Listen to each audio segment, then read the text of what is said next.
Greetings, and welcome to Oxford Industries' third quarter fiscal 2025 earnings conference call. At this time, all participants are in a listen-only mode. A question-and-answer session will follow the formal presentation. If anyone should require operator assistance during the conference, please press star and the number 0 on your telephone keypad. Please note this conference is being recorded. I will now turn the conference over to Brian Smith from Oxford. Thank you, and you may begin. Thank you and good afternoon. Before we begin, I would like to remind participants that certain statements made on today's call and in the Q&A session may constitute forward-looking statements within the meaning of the federal securities laws. Forward-looking statements are not guarantees, and actual results may differ materially from those expressed or implied in the forward-looking statements. Important factors that could cause actual results of operations or our financial condition to differ are discussed in our press release issued earlier today and in documents filed by us with the SEC, including the risk factors contained in our Form 10-K. We undertake no duty to update any forward-looking statements. During this call, we'll be discussing certain non-GAAP financial measures.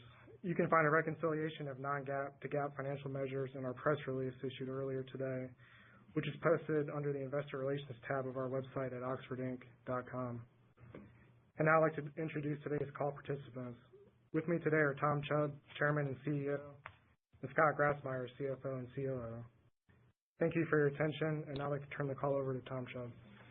Good afternoon, and thank you for joining us today. As is typical for our third quarter, I'll keep my comments on Q3 relatively brief before turning to what we're seeing in the early weeks of the fourth quarter and how we are approaching the holiday season and the rest of the year. We are pleased with what we were able to accomplish during the third quarter, with our financial results broadly in line with the expectations we set earlier in the year. The environment remained highly competitive and promotional, and the consumer continued to be selective with their discretionary spending, often requiring new and innovative product to catch her attention.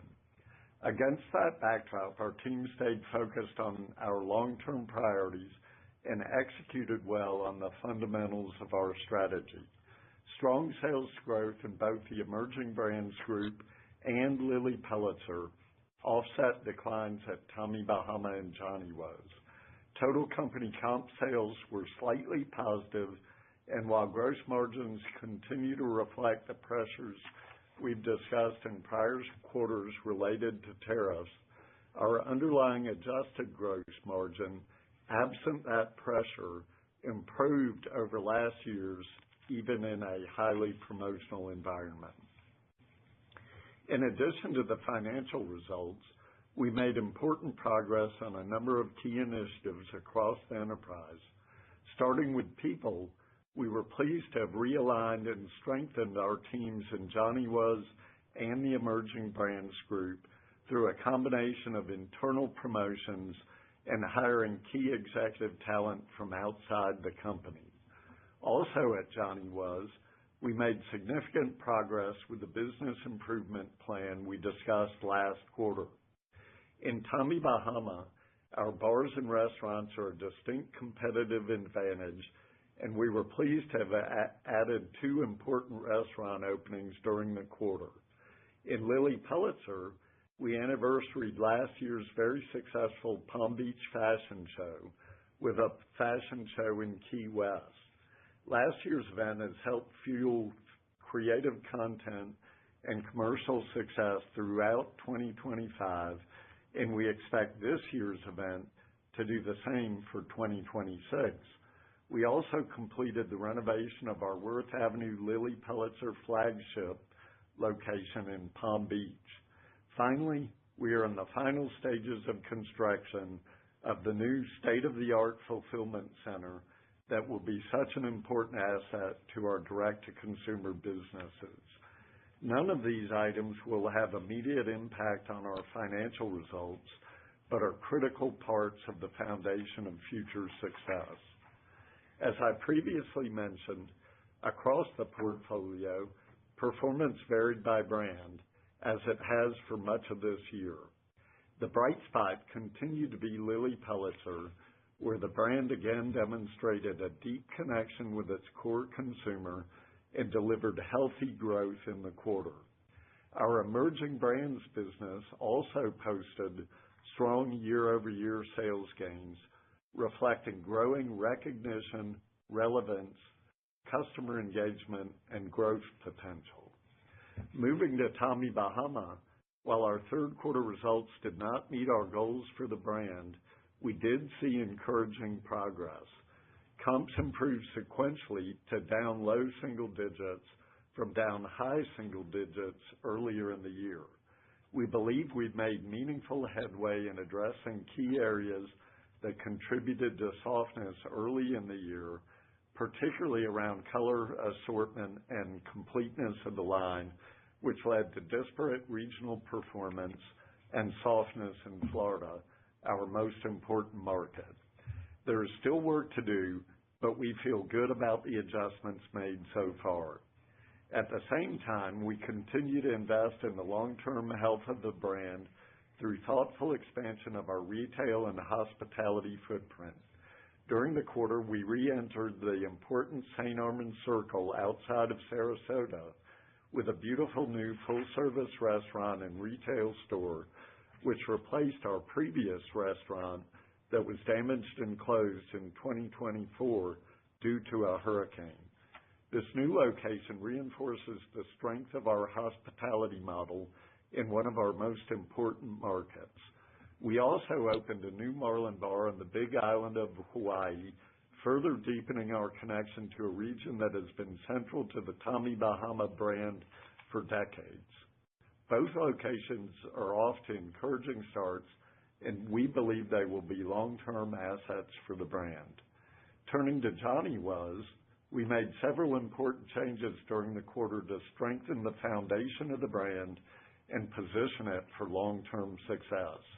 As we discussed last quarter, Johnny Was is an incredible brand with beautiful product, a loyal and engaged customer base, and a hardworking, deeply dedicated team. To ensure the brand can fully capitalize on that potential, we have refreshed key leadership roles, including the promotion of Lisa Kaiser, our former Chief Commercial Officer at Johnny Was, to lead the brand as President of Johnny Was. Lisa is an experienced business leader with over 25 years of leadership roles at Neiman Marcus, including 10 years as SVP General Merchandising Manager of Women's Ready-to-Wear. We also made changes to the lead designer and head of retail positions to bring sharper creative focus, strong merchandising discipline, and more consistent execution across the business. Earlier in the year, we also engaged an outside specialist to help us assess the Johnny Was business and identify the actions needed to meaningfully improve profitability. That comprehensive project has now been largely completed, and we have begun executing against its recommendations with clear priorities around creative direction, merchandising and planning, marketing efficiency, and retail performance. While we are still early in the process, we are encouraged by the focus, energy, and alignment we are seeing across the team. We believe that a combination of refreshed leadership with a very capable incumbent team and a clear, actionable plan will allow us to reinforce the fundamentals of the brand and unlock the substantial long-term opportunity we continue to see in Johnny Was. With that backdrop, let me turn to the fourth quarter and our early read on the holiday. As a reminder, our comps in the fourth quarter last year were flat and benefited from a post-election bounce. When evaluating the early results of the fourth quarter this year, it is clear that the softer start to the holiday season reflects a combination of tariff-related product limitations and a holiday period that has been more promotional across the industry compared with last year that made for a difficult environment, along with the more challenging comps than earlier in the year. Most significantly, our brands have experienced challenges in our product assortments that trace back to the tariff-related sourcing decisions made earlier in the year. When our brands were building their holiday and resort lines last spring, the tariff landscape was highly uncertain, with the potential for substantial increases on certain China origin categories. As a result, we made difficult but prudent choices to reduce our exposure in categories heavily reliant on China, for example, sweaters and other cold weather products that are important at this time of year. Those decisions were appropriate given the information available at the time. However, they left us with assortments that were not as complete or as comprehensive as we would like for the holiday season. Sweaters in particular have historically been strong drivers of fourth quarter demand across our portfolio, and our reduced presence in this category has been a meaningful headwind. At the same time, the holiday selling period has been more promotional than last year, with consumers showing heightened sensitivity to value and a willingness to wait for deeper discounts.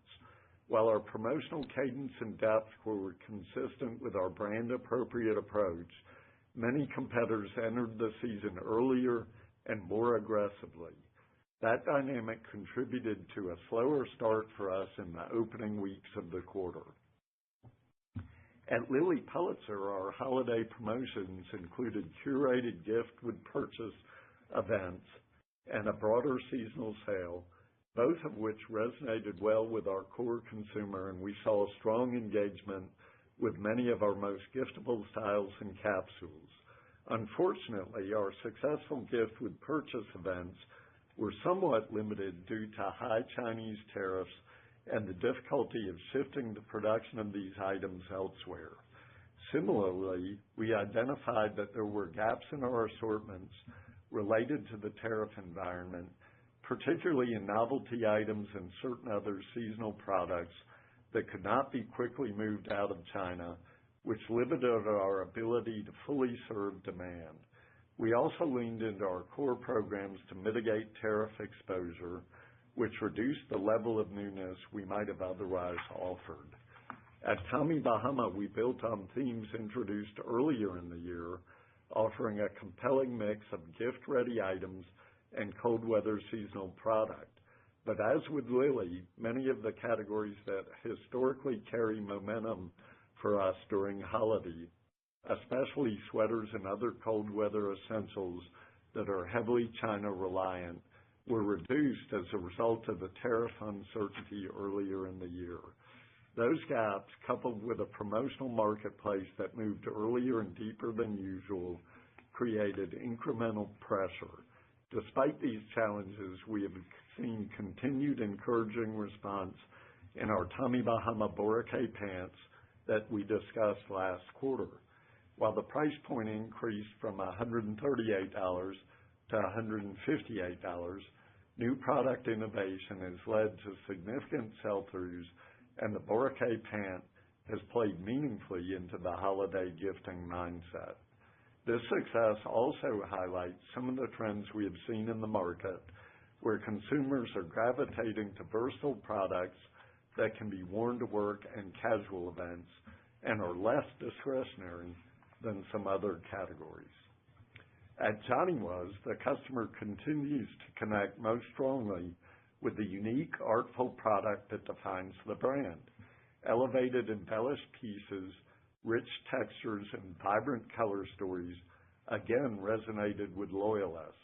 But similar to our other brands, limitations in certain seasonal categories due to tariff-driven sourcing adjustments, along with heightened promotional intensity across the marketplace, created a more challenging backdrop for converting that interest at the levels we had anticipated early in the season. While still small in absolute terms, our emerging brand group continues to be a meaningful source of energy and growth within the portfolio. Southern Tide, the Beaufort Bonnet Company, and Duck Head have each built strong momentum this year, and we are seeing that momentum carry into the holiday season with a stronger start than what we have seen in our three larger brands.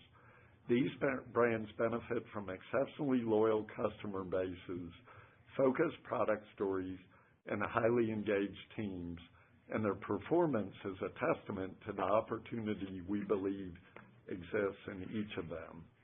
As we continue to invest in their capabilities, particularly in product, marketing, and retail expansion, we remain very encouraged by the role of the emerging brands group can play in our long-term growth algorithm.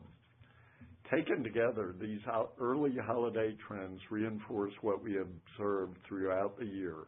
When we deliver fresh, differentiated product that aligns with our brand heritage, the customer responds. However, given today's promotional climate, achieving that response requires a more competitive value proposition. As a result, and as Scott will detail in a few minutes, we now expect our fourth quarter performance to land below our previous guidance, and we are revising our outlook for the remainder of the year. And that is our focus across the portfolio, concentrating on what makes each brand special and ensuring that what we put in front of the consumer inspires confidence, joy, and a sense of possibility. That same focus has guided our product development and marketing plans throughout the year. It's why we have leaned into newness and innovation across our brands, and it's why we continue refining our offerings to match the customer's mindset heading into resort and the early spring period. While the environment remains dynamic, we are approaching the remainder of the year with clear-eyed realism. We recognize that the consumer continues to navigate uncertainty and that promotional intensity remains high. But our teams are executing with discipline, and we believe we are well positioned to meet the consumer where she is today while investing in the long-term strength and potential of our business through initiatives such as those I outlined at the beginning of the call. As we look ahead to fiscal 2026, we are approaching the year with a clear focus on improving profitability and with confidence in the levers we have already begun to put in place. We expect to begin realizing the benefit of cost reduction initiatives that we started during fiscal 2025, including efforts around indirect spend and other SG&A related efficiencies across the enterprise. At Johnny Was, the significant merchandising and marketing work we undertook this year should begin to bear fruit, and we also expect to extend the merchandising efficiency project we piloted at Johnny Was to the other brands in our portfolio.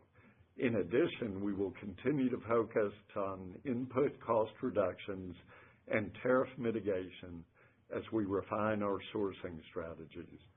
Capital expenditures will decline significantly as we complete our new fulfillment center in Lyons, Georgia, which will allow us to meaningfully reduce our debt levels. All of these actions position us well to make tangible progress on profitability while continuing to invest with discipline in the long-term strength of our brands. As always, I want to express my deep appreciation for our people across the enterprise. Their resilience, creativity, and focus on our customer continue to be the foundation of everything we do. With that, I'll turn the call over to Scott for more detailed commentary on our updated financial outlook. Thank you, Tom. As Tom mentioned, our teams have shown great discipline and resilience in executing our plan against the backdrop of a challenging consumer and macro environment. In the third quarter, our teams were able to deliver top and bottom line results within our previously issued guidance range. In the third quarter of fiscal 2025, consolidated net sales were $307 million compared to sales of $308 million in the third quarter of fiscal 2024, and within our guidance range of $295 million to $310 million. Our direct consumer channels were up in total with a total company comp increase of 2%, which was in line with our guidance for the quarter. The direct consumer increase was led by increased e-commerce sales of 5% and increased sales in our food and beverage and full-price brick-and-mortar locations of 3% and 1% respectively. The increases in full-price brick-and-mortar were driven primarily by the addition of non-comp locations, with comps in our restaurant and full-price brick-and-mortar locations down slightly at 2% and 1% respectively. Sales in our outlet locations were comparable to the prior year. Our increased direct-to-consumer sales were offset by decreased sales in our wholesale channel of 11%, driven primarily by decreases in off-price business. By brand, Lilly Pulitzer delivered another strong quarter, with total sales increasing year-over-year, driven by double-digit growth in retail and high single-digit growth in e-commerce, partially offset by a decline in the wholesale channel. The positive comp sales at Lilly Pulitzer, along with positive comp sales and overall sales growth in our emerging brands businesses, helped to offset the low single-digit negative comp at Tommy Bahama and high single-digit negative comp at Johnny Was that led to sales decreases in both businesses. Adjusted gross margin contracted 200 basis points to 61%, driven by approximately $8 million or 260 basis points of increased cost of goods sold from additional tariffs implemented in fiscal 2025, net of mitigation efforts, and a change in sales mix with a higher proportion of net sales occurring during promotional and clearance events at Tommy Bahama and Lilly Pulitzer. These decreases were partially offset by lower freight costs to consumers due to improved carrier rates from contract renegotiations, a change in sales mix with wholesale sales representing a lower proportion of net sales, and decreased freight rates associated with shipping our products from our vendors. Adjusted SG&A expenses increased 4% to $209 million compared to $201 million last year, with approximately 5% or approximately 70% of the increase due to increases in employment cost, occupancy costs, and depreciation expenses due to the opening of 16 net new brick-and-mortar locations since the third quarter of fiscal 2024. This includes the 13 net new stores, including 3 Tommy Bahama Marlin bars and 1 full-service restaurant opened in the first 9 months of 2025. We also incurred pre-opening expenses related to some planned new stores scheduled to open in the fourth quarter. The result of this yielded an $18 million adjusted operating loss, or negative 5.8% operating margin, compared to a 3% operating loss, or negative 1.1% in the prior year. The decrease in adjusted operating income reflects the impact of our investments in a challenging consumer and macro environment. Moving beyond operating income, our adjusted effective tax rate was 30.3%, was higher than we anticipated due to certain discrete items that were amplified by our operating loss. Interest expense was $1 million higher compared to the third quarter of fiscal 2024, resulting from higher average debt levels. With all this, we ended with 92 cents of adjusted net loss per share. As a result of interim impairment assessments performed in the third quarter of fiscal 2025, the company recognized non-cash impairment charges totaling $61 million, primarily related to the Johnny Was trademark. The impairment charges for Johnny Was reflect the impact of organizational realignment activities in the third quarter of 2025, including changes to the Johnny Was executive team that Tom discussed, revised future projections based on Johnny Was' recent negative trends in net sales and operating results, and challenges in mitigating elevated tariffs. I'll now move on to our balance sheet, beginning with inventory. During the third quarter of fiscal 2025, inventory increased $1 million, or 1% on a LIFO basis, and $6 million, or 3% on a FIFO basis, as compared to the third quarter of 2024, with inventory increasing primarily as a result of $4 million of additional costs capitalized into inventory related to the U.S. tariff implemented in 2025. We ended the quarter with long-term debt of $140 million, compared to $81 million at the end of the second quarter and $31 million at the end of fiscal 2024.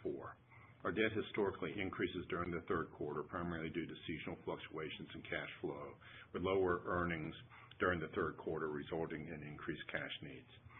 Cash flow from operations provided $70 million in the first 9 months of fiscal 2025 compared to $104 million in the first 9 months of fiscal 2024, driven primarily by lower net earnings and changes in working capital needs. We also had $55 million of share repurchases, capital expenditures of $93 million, primarily related to Lyons, Georgia Distribution Center project, which remains on track for completion and go live in early 2026, and the addition of new brick-and-mortar locations, and $32 million of dividends that led to an increase in our long-term debt balance since the beginning of the year. I'll now spend some time on our updated outlook for 2025. Comp sales figures in the fourth quarter to date are negative in the mid-single-digit range, which is lower than our previous expectations of flat to low single-digit positive comps. While our average order value has increased nicely, traffic has been mixed but mostly down, and conversion has been very challenging across our portfolio. Due to the slow start to the holiday season, we are revising our guidance for the remainder of the year with the expectation that the mid-single-digit comp will continue for the remainder of the year. For the full year, net sales are expected to be between $1.47 billion and $1.49 billion, reflecting a decline of 2 to 3% compared to sales of $1.52 billion in fiscal 2024. Our revised sales plan for the full year of 2025 includes decreases in our Tommy Bahama and Johnny West segments, driven primarily by negative comps, partially offset by growth in our Lilly, Pulitzer, and emerging brand segments, driven by positive comps and new store locations. By distribution channel, the sales plan consists of a low single-digit decrease in most channels, including wholesale, full-price retail, e-commerce, and outlets, partially offset by a low to mid-single-digit increase in our food and beverage channel that is benefiting from the addition of 3 new Marlin Bar locations and 1 new full-service restaurant opened during the year. For fiscal 2025, our current annual guidance reflects a net tariff impact of approximately $25 million to $30 million, or approximately $1.25 to $1.50 per share. While tariffs represent the primary driver of margin contraction this year, we also expect continued promotional activity across our brands to weigh on margins, as consumers remain highly responsive to value and deal-oriented shopping in the current macroeconomic environment. We expect our gross margins for the year to contract by approximately 200 basis points. In addition to lower sales and gross margins, we expect SG&A to grow in the mid-single-digit range, primarily due to the impact of our recent continued investments in our businesses, including the annualization of incremental SG&A from the 30 net new locations added during fiscal 2024, incremental SG&A related to the addition of approximately 15 net new locations this year, including 3 new Tommy Bahama Marlin Bars and a new full-service restaurant. Also within operating income, we expect lower royalties and other income of approximately $3 million in fiscal 2025. Additionally, our fiscal 2025 guidance includes the unfavorable impact of non-operating items, including $7 million of interest expense compared to $2 million in 2024, or an approximate 20 to 25 cent incremental EPS impact.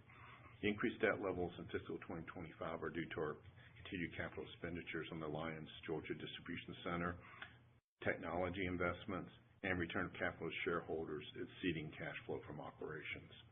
We also expect a higher adjusted effective tax rate of approximately 25% compared to 20.9% in 2024. The higher tax rate is primarily a result of a significant change in the impact that our annual stock vesting had on income tax expense in 2025 compared to 2024. We anticipate the higher tax rate will result in approximately 15 to 20 cent per share impact. Considering all these items, including the $1.25 to $1.50 per share impact from tariffs, higher interest expense, and a higher tax rate, we have revised our guidance and expect 2025 adjusted EPS to be between $2.20 and $2.40 versus adjusted EPS of $6.68 last year. The biggest drivers of the decrease in EPS guidance includes a reduction of our fourth quarter comp assumption from low single-digit positive comps to a mid-single-digit negative comp, a decrease in royalty and other income from lower order expectations from key licensing partners whose customers have elevated inventory levels that will lead to a shift in orders from Q4 to Q1 of next year, an increase in SG&A primarily resulting from increased consulting costs related to our ongoing projects to improve operating results, and some additional costs related to our new Lyons, Georgia distribution center. In the fourth quarter of 2025, we expect sales of $365 to $385 million compared to sales of $391 million in the fourth quarter of 2024. This primarily reflects our mid-single-digit negative comp assumption and decreased wholesale sales in the low single-digit range, partially offset by the impact from non-comp stores. We also expect gross margin to contract approximately 300 basis points, primarily driven by increased tariffs and a higher proportion of net sales occurring during promotional and clearance events. SG&A to grow in the low to mid-single-digit range, primarily related to the new store locations. Increased interest expense of $1 million, decreased royalty and other income of $1 million, and an effective tax rate of approximately 26%. We expect this to result in fourth quarter adjusted EPS between 0 and 20 cents, compared to $1.37 last year. I will now discuss our CapEx outlook for the remainder of the year. Consistent with our prior guidance, we expect capital expenditures for the year to be approximately $120 million compared to a total of $134 million in fiscal 2024.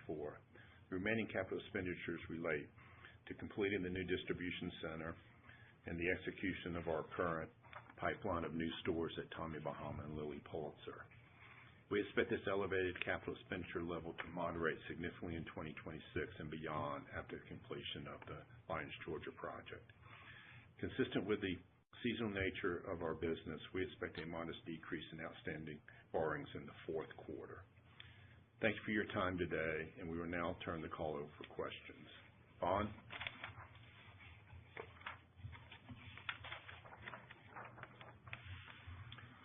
Vaughn, we're ready for questions.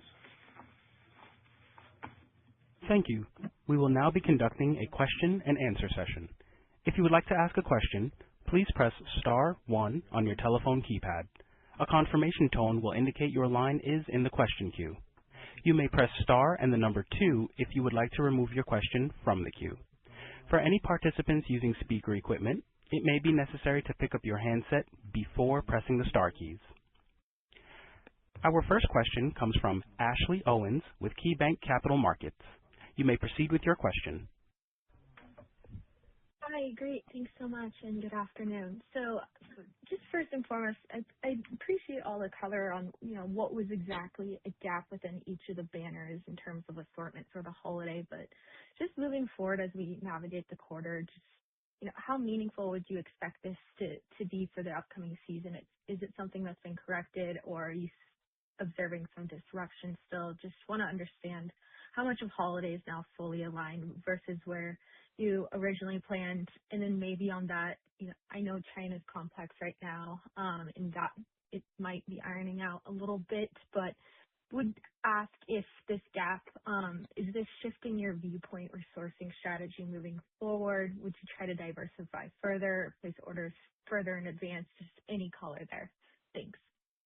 Yeah, I think the big thing, and while we did give a lot of detail, one thing that we didn't really call out specifically was that it's really what's on the floor right now that most impacted some of our sourcing decisions. And the reason is at the time that we were placing the buys for what's on the floor right now corresponded with that brief period of time where the duty or the tariff on China was going to be 145%. When it's been 20% or 27 or whatever, That's something that, we could make a conscious decision to just stay in China with a particular product if we needed to, and just try to take various routes to mitigate that tariff. When we were looking at 145%, which, that's off the table at this point, but that was right when we were placing the buys for what's on the floor now. Lots of stuff we were able to move out of China. Tommy and Lily are mostly out of China, if not completely. But sweaters are the one category, and there are a couple of other ones. Sweater is the big one, but there are just not a lot of, haven't historically been great resources that we could go to outside of China. So what we decided to do, Ashley, and at the time, I think it was the right call, we knew we couldn't bear that much tariff, so we really cut back the sweater assortment and tried to fill it in with other products. You look at our assortment right now and you wish you had the sweaters. And that's really what we were talking about. So by the time you get to spring, that had settled down a lot. The tariff stuff is still a little bit up in the air, but it's settled down a lot, and we were able to either move the stuff or know that it was going to come in at a tariff rate that we could deal with otherwise. So for spring, I don't think we have the same kind of impacts. We still have tariff issues that we have to deal with, but they're not going to impact the assortment the way that they have for this season. Does that help? Yeah, that's super helpful. Just a couple other questions really quickly. So I think, you mentioned earlier that competitors were more aggressive with promotions for holiday and also earlier, which created that tougher backdrop. Any insight as to what you're seeing in the marketplace now in terms of that, and if the intensity is moderated, but also how that's helping to inform your promo strategy for the balance of the year?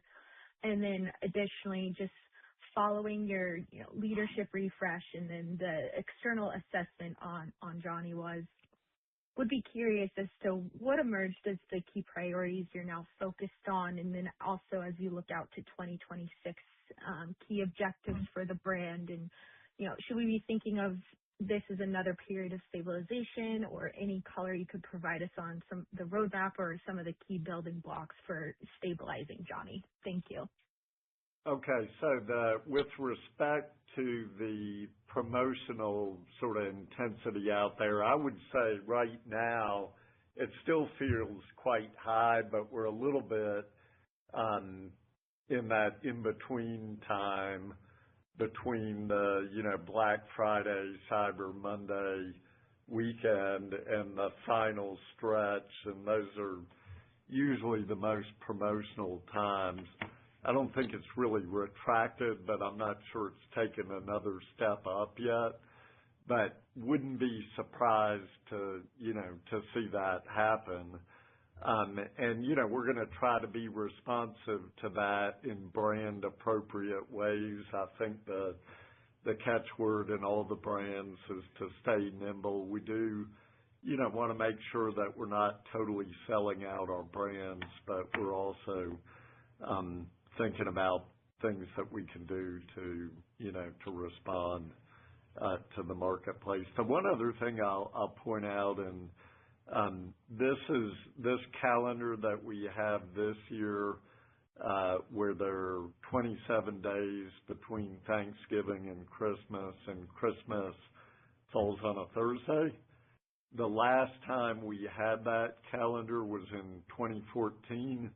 And that year, the business sort of came very late. If you looked at the sales build through the Thanksgiving to Christmas selling period, it really came on late.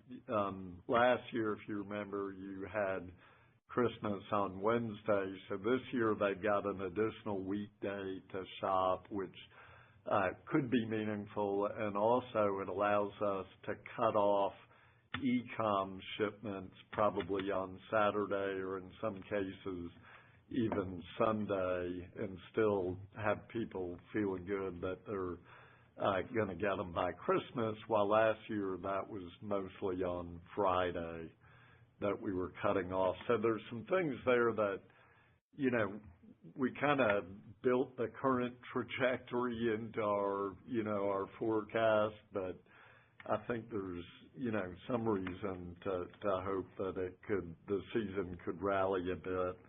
Don't think it's going to be a great one, but there are some differences there that are worth noting. And then on the Johnny Was plan, I will say a couple of things. That the game plan was developed by the team at Johnny Was with some outside assistance, but it's very much the team's plan. Lisa Kaiser, who's now the president of Johnny Was part of that team. She's relatively new to Johnny Was, but she's been with us for several months. She was the chief commercial officer before, and she was very, very much central to the development of that plan. So the refreshment of the leadership does not entail, I would say, any change in the direction of the plan that we've been working on. And as we talked about last quarter, the keys to that are merchandising effectiveness, which is about having better assortments that have the right level of investment and the right price points, the right product categories, getting that to the stores at the right time and in the right, store level assortments. And all of that will drive, we believe, some incremental sales versus what we would otherwise had, and also improve the margins, improve full price sell-through, and ultimately gross margin. And then the two other big areas of focus by the team, and again, it's the team's plan, really the same team. We've just added a few more people and elevated a few people, including Lisa, who we're very excited about. But the second element is about marketing efficiency, and that's really just more effectively spending the dollars that we spend to drive better results. And, some of that we've already started to kick in. And I will say what we're seeing to date is encouraging in that we're actually getting, I would call it, better efficiency out of the spend that we've done in the last month or so, maybe a little longer than that. And then the last thing is about improving the go-to-market process and calendar, and that's something that the whole team led by Lisa is, they're very bought into that. Lisa's a big believer in that kind of discipline. So I think the refreshment of the leadership team and the elevation doesn't change the plan because they all developed the plan, but it enhances our ability to execute it well. Okay, great. Thank you for clarifying. Appreciate all the information. I'll pass it along, but best of luck. Okay, thank you. Our next question comes from Janine Stichter with BTIG. You may proceed with your question. Hi, good afternoon. Wanted to dig into wholesale a little bit. I know it's a relatively smaller piece of the business, but just curious if you can share what's going on there. It sounds like your wholesale partners are being a bit more cautious with orders, that there's maybe a little bit more inventory in the channel. And then I think you mentioned that off-price was going to be down. Is that a strategic plan, or maybe just elaborate on what's going on there? Thank you.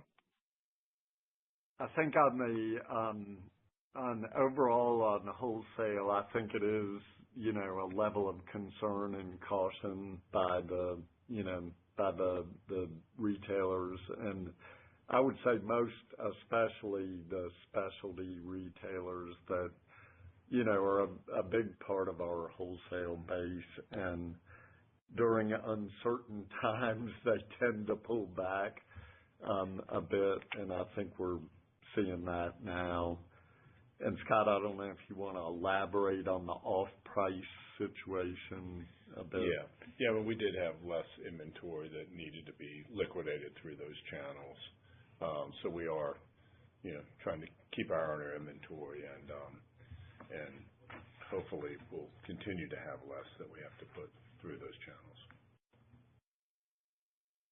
Got it. And then just thinking through the tariffs, as you're just now seeing the impact of the product that you were planning, I guess, in April or May when the China tariffs were 145%, is the Q4 what we should think of as the peak headwind from tariffs, or how much should we think about continuing into the first quarter of next year?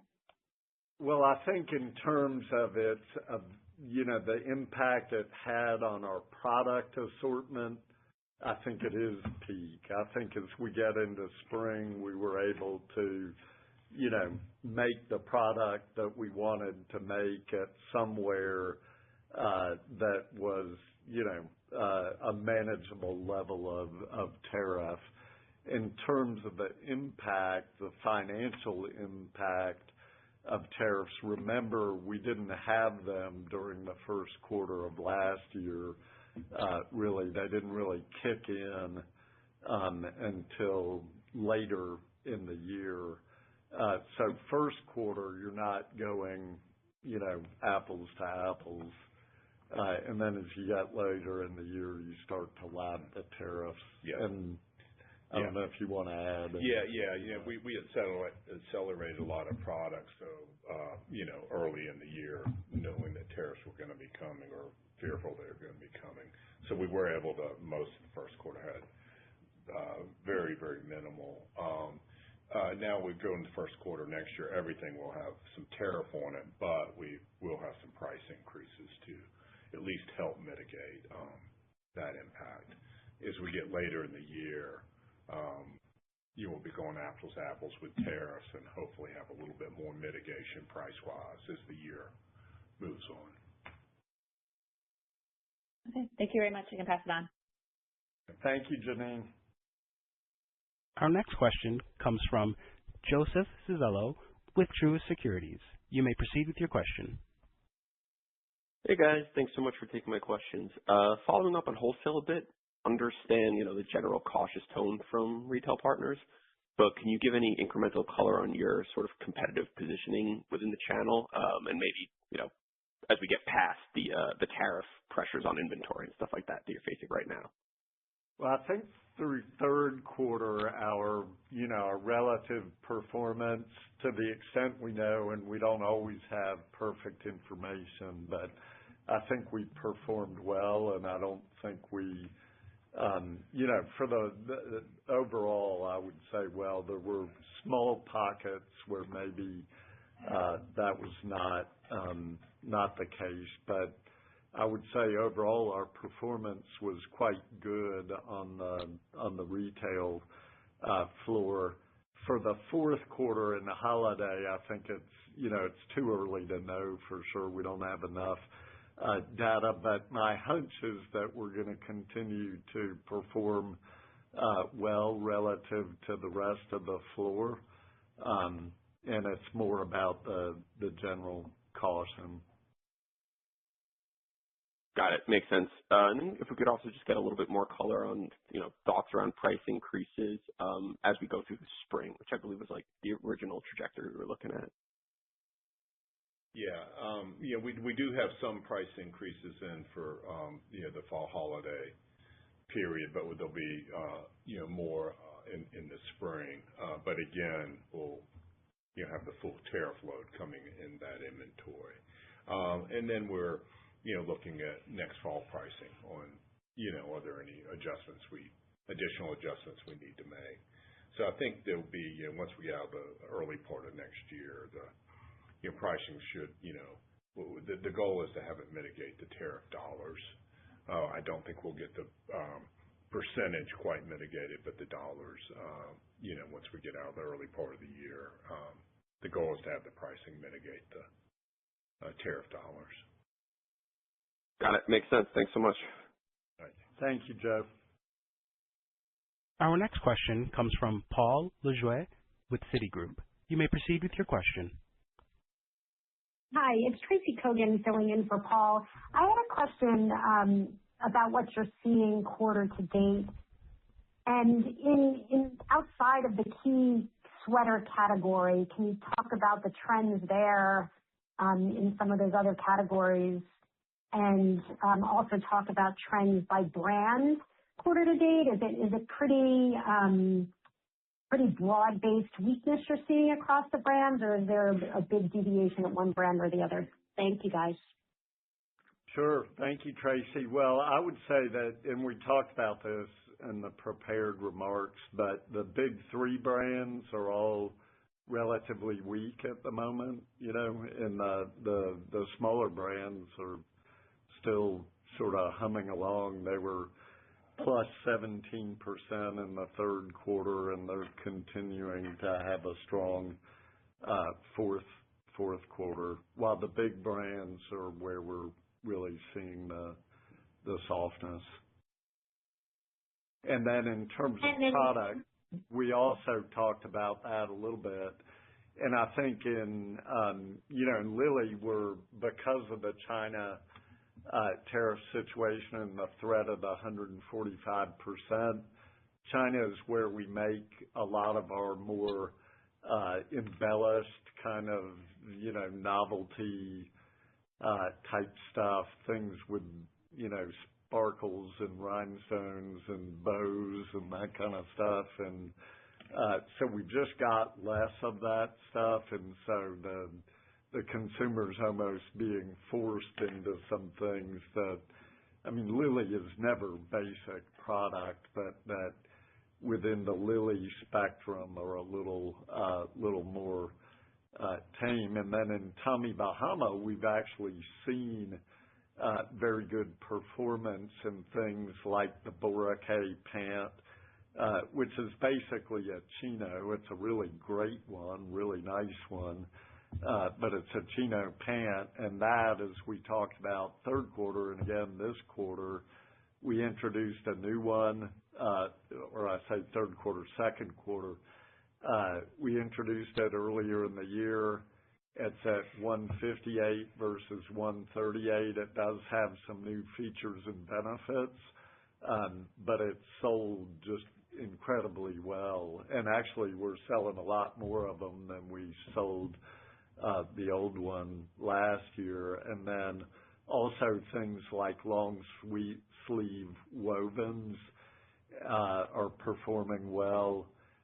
Some of the second layer knits. And I think the kind of theme to a lot of those things is versatility, things that can be worn on a lot of different use occasions. But, we'll see more as the season develops, Tracy. Great. Thank you, guys. Good luck at the holidays. Okay. Thank you. Our next question comes from Mauricio Serna with UBS. You may proceed with your question. Great. Thanks for taking my question. I guess, I understand now in this fourth quarter, you're experiencing some assortment issues that's related to, the sweaters and the move out of China for this particular season. But as you think about the spring 2026 season, how are you thinking about your assortment, how ready you are in terms of different, the three big brands, I guess, and the potential for maybe, after getting through this bit of a hiccup in Q4, maybe, having stronger results in the first half of next year? Thank you. I think the challenges to the assortment were really mostly for what's on the floor right now. I think as we get into spring, by the time we were placing those buys, the 145% tariff was off the table, and/or we had found other places to make things. So I don't think we'll have that challenge so much in the spring. As Scott mentioned a minute ago, the tariff issue for the spring will just be that this year we will have tariffs, whereas in spring of last year we didn't really have them yet because they hadn't been implemented and or we were pulled in inventory ahead of them. And just a reminder, what kind of price increases are you planning for spring 26 to offset the tariffs? Yeah, it's kind of varying, but it's ranging from 4 to say 8%. But some of it, the ones that are more in the 8% are more the it's more a little more elevated in mix. So I think for the tariff piece of it, around 4, which kind of offsets the dollar impact. The dollar. Yeah, not quite the margin impact, but the dollar impact. Understood. Okay, thank you very much, and good luck in the rest of the holiday season. All right. Thank you, Mauricio. This now concludes our question and answer session. I would like to turn the call back over to Tom Chubb for closing comments. Thanks to all of you very much for your interest. We look forward to talking to you again in March, and until then, I hope you have a happy holiday season. Ladies and gentlemen, thank you for your participation. This concludes today's conference. Please disconnect your lines and have a wonderful day.